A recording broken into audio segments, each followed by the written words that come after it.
Hi everybody, it's me yet again. I came to my cousin Diane's to do my update video on how I've been doing, and it's inspired me to do several videos on different topics. I was in my head trying to figure out why this time it seems to be working for me and what I've done differently than I've done in the past. And, I think it's important that I share some of that. Part of my process over the years has been the experiences that I've had. I wrote about them in the book, Oh My God, She's Huge. And I've really processed a lot of things on a mental level in relation to my own self-esteem, my own self-worth, believing that I deserve it, not listening to what society says, but doing what I need to do for me. And there are some things that I think are different this time that I need to share that may make a difference for you. One of the big things that I think I've found in my life is balance. One of the people that commented on my channel simply said to me on one of the videos, "Are you happy?" And it really made me think about my answer to that person. And my answer was, yes, I am happy. But am I satisfied? No. What I've learned to do is, it all has to do with living in the now, is I've learned to accept who I am. I've learned to love myself in the moment. I've learned to know that I've done the best I could with the skills that I had up until this point.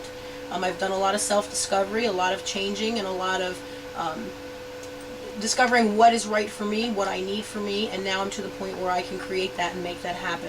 So am I happy? Yes, because life is all about the process and the journey. It's not about getting over there where we all want to go. The grass is always greener on the other side, and if I spend my entire life thinking about what I want over there, I'm totally missing the moment. So yes, I am very happy with who I am and where I am in the moment. Are there things that I want to change? Yes. Am I satisfied? No. There are lots of things on different levels that I need to change. But, again, that's part of my process, and I'm enjoying the moment and where I am at this moment. There are things in my personal life I need to change. My husband and I have changes we need to make. We want to at some point move. We want to change those types of things. I need to continue to support the people in my life that I support, but I need to do it without sabotaging my own needs as well. We talk a lot about we're caretakers. We take care of people. We help people. But we can't do it at the expense of what we need and what's right for us. And I've learned to do that. I've learned to incorporate what I need in my life as well as take care of the people in my life that need me. And for a long time I didn't do that. It was all about taking care of them, and I lost sight of who I am and what I need. I mean, heck, I walked around in sneakers that didn't work for several months without even realizing it because I was so focused on them. And it doesn't help to not focus on me some, because in the long run I'm not going to be able to take care of them. So there's that balance. On a spiritual level, I'm balanced. I am constantly aware that there is a presence there that's there for me to rely on, to have faith in, to get strength from. Am I responsible for my own recovery? Yes. Am I responsible for where I've gotten myself to? Yes. Did I eat the way I ate to get myself to be 457 pounds? Yes, I did that. However, I can rely on my spiritual beliefs in a higher being to get where I need to go and find the strength that I need to find. Am I in church 24/7, reading the Bible constantly? No. There's balance in relation to my physicality and my body. One of the things that I think has been an amazing difference for me is we spend a lot of time looking at in the mirror saying, oh my God, I hate myself, I hate myself, I hate my body. People have talked about body dysmorphic disorder. You think that you look one way when you totally look different, or you don't. For me, my is kind of opposite. A lot of people look in the mirror and think they are heavier than they truly are. I have been heavy all my life, so for me this is normal. So when I look in the mirror, I sometimes don't see how heavy I truly am. And I'm starting to see more, what's really there. But in the same moment, I'm learning to love who I am. I spend a lot of time hating that image in the mirror. And how am I going to change something that I hate if I don't think I'm worthy of the effort? So one of the balances in my life has become to treat myself and my body with love. And, I'm not talking in a perverted kind of way, but I really have. I've spent a lot of time staring at myself in the mirror, having conversations with me. I've told myself I love myself. I've told myself that I deserve a change. I deserve better. And my body. I mean, I haven't always taken care of myself the way I should.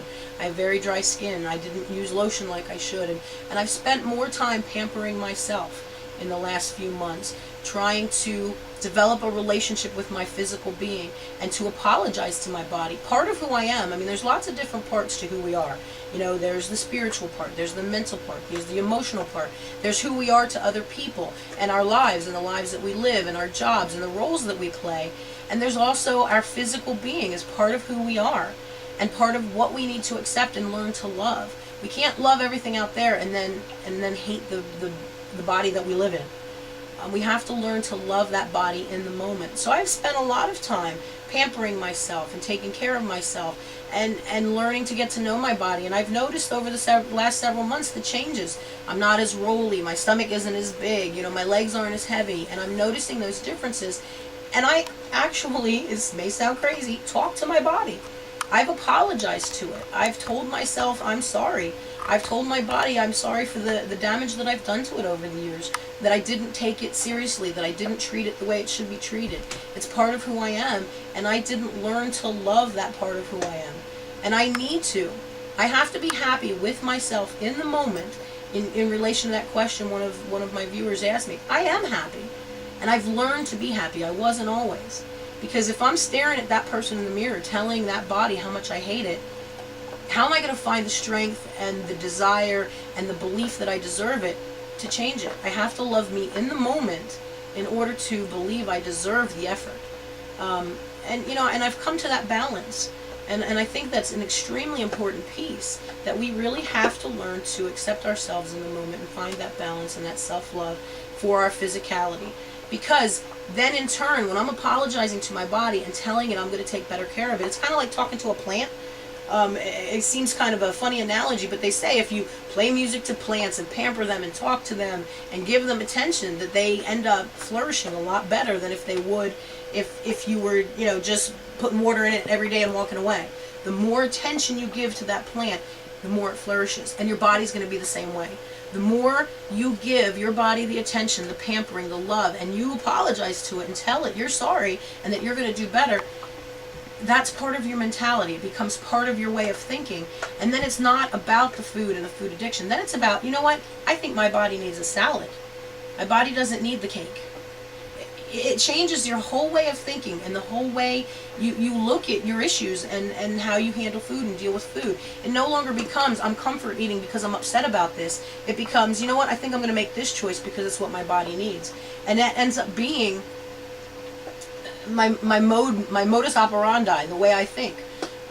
Instead of saying, oh my God, that cake looks good, it's going to make me feel better, I'm dealing with this emotion, I don't want to handle life in this, you know, I want to handle life with food. I'm saying, no, my body doesn't need that. I love my body. I need to treat my body better. And I know from experience, from studying, from learning, and you know, the growth process and trial and error, I know what's right for this body. I know what's right for me. You know I need to eat whole grains, you know, lower carb, more protein, vegetables, fruit, more natural, more raw, more organic, whatever. You know, so I tend to make choices from that mindset, you know, versus struggling with, oh, I want that, but I can't have it. You know, it's more like, you know what? I love this body. I need to change this body. I'm finally giving this body the attention that it needs, and I know what it needs, and that's where my choice comes from. You know, I think about that rather than, you know, depriving myself or I'm on a diet or any of that.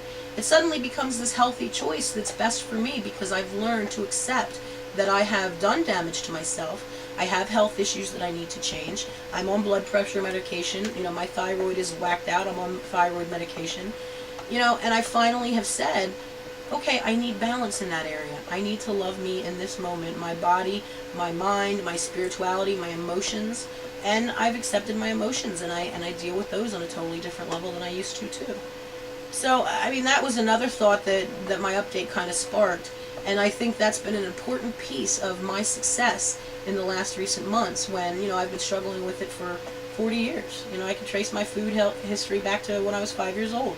I talk about that in my book. I've been, you know, obese since I've been 5. I remember using food at the age of 5.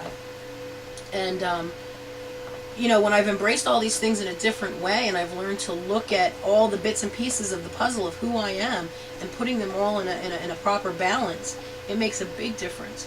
And that loving my body for where it is at this moment and apologizing to it and and taking care of it from a totally different mentality level has made all the difference in the world. It's changed my relationship with food, as I've talked about. It's changed my physicality, and it's just changed everything for me in relation to my food choices and that type of stuff. So that's something to think about. If you have any comments, make a video response. Contact me, as I always say, on my website, joanmlandis.com. But hopefully that kind of makes a difference for you when you're thinking about, how you treat yourself and what you believe you deserve, because it's all part of the self-esteem process and building it. So until next time, I'll talk to you soon, and you have a great day, and good luck with your journey.